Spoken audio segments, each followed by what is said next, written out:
Well, welcome to another episode of GK's Amazing Tasmania. We are going to the most southerly point in Australia that you can go to by car, and that is Cockle Creek, Tasmania. On the way, we're going to show you some historic locations, including the location where the French ships came ashore in 1793 under the command of Bruni D'entracasteux, after whom the nearby island Bruny Island and the Dentrecasteux channel are named. We will also visit some historic graves, and we will go to the southern right whale sculpture. All of this on the way to the deep south of Tasmania. Cockle Creek is approximately 122 kilometres south of central Hobart, and weather dependent, it could take you anywhere between 2 and 3 hours to get there. You can do the trip in a two-wheel drive vehicle, but if it has been wet, an all-wheel drive will be a better bet, but not completely necessary. But just be aware, the last portion of the drive from Hobart is on gravel roads. We will begin our journey at Moss Glen on Recherche Bay, just after we cross the Dentrecasteux River. Now, as we make our way down Cockle Creek Road, we will pass many beautiful beaches and a couple of very nice camping areas. For example, a beautiful spot to camp is at Gillam's Beach, where the campground is opposite the beach. This is not the only beautiful beach or camping area on Recherche Bay. You're almost spoilt for choice here, but I'd say she gets packed in summer. So, as we pass Moss Glen, we find it is on Pigsties Bay, where the French ships Recherche and Esperence had sheltered in 1792. They reported seeing huts and smoke from fires, but did not meet any of the inhabitants. That was to come on their return visit in 1793. It is amazing to think that back in those days, there were 200 men from the ship's crews resting and restoring here for almost a month on both occasions. Now, there's a lot more to it than just the usual wood and water. They were here for astronomical observations. They had metal forges set up, and if you're interested, really, you can research that further. And you can try the book Looking for La Perouse, Dentrecasteux in Australia and the South Pacific by Horner.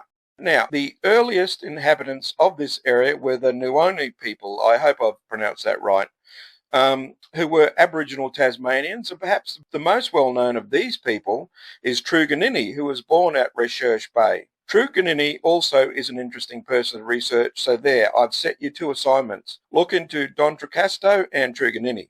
Now, let's move on to January 1793, when the ships return after searching for La Perouse, who had disappeared. La Perouse's ship sailed out of Botany Bay in March 1788.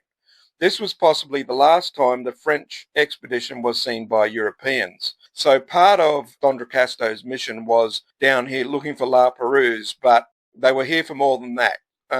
So when they came back this time in 1793, they were in desperate need of water, and this time they ended up in the southern part of the bay. You can visit that site, and I'll show you a few images of our visit there. Again, they spent over 3 weeks here, and they performed repairs on the ships, and even buried a shipmate who had died of tuberculosis. They also released a pair of goats in the hope that they would be of some future use to other mariners who visited the area. And of course, they enjoyed the local fish in abundance, shellfish, crayfish and oysters, and much more.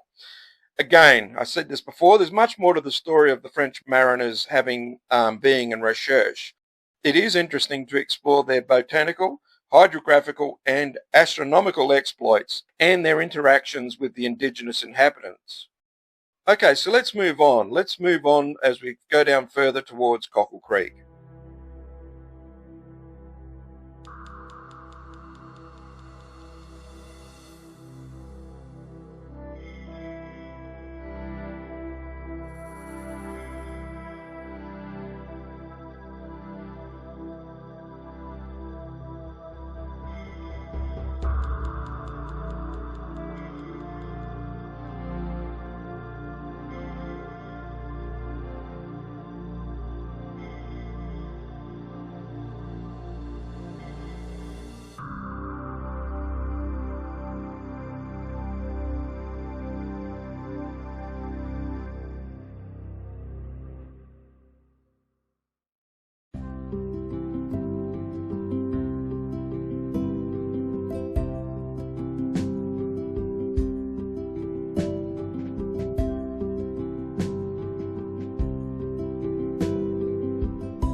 Okay, so here we are at Cockle Creek, part of the Southwest National Park and Tasmanian Wilderness Heritage Area. As I said earlier, there are places to camp here and you can access the walking tracks from here, including the South Coast Track that can take 6 to 8 days. That's not for me. You can arrange a flight to drop you off at Melaleuca and you can walk back to this point, or you can arrange to be picked up at the other end.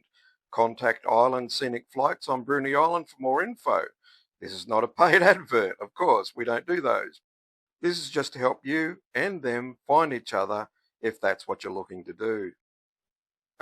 There are shorter walks, plenty of them, to do here, and so there's plenty to do when you reach this point down here, provided the weather's okay, and sometimes it's fun if it's not. So historically this region was part of the timber industry. Indeed, the concrete foundation and flywheel were once part of a timber mill owned by Henry Jones IXL. Whaling was another industry that was pretty big in this region between the 1830s and the 1850s. And then sadly, the whales ran out. So, thankfully, in 1976, Cockle Creek became part of the Southwest National Park and later part of the Tasmanian World Heritage Area, and it is a beautiful area indeed, and we can all be grateful that it's set aside now for posterity. I would like to show you some more of the info signs that were here, but some extremist, and that's what I'm going to call them, an extremist has taken to them and altered the script, so I won't encourage their vandalism. So now let's go to Adams Point, to the whale sculpture. It's only a short walk from the car park and is easily accessible in a wheelchair or any other mobility aid. Now from here on, I'm going to let the images speak. So if you like what we do here on this channel, you can show your support with a like or a comment, and of course, if you haven't already, you can subscribe. We are not monetized. We do this for you and for ourselves for the fun of it.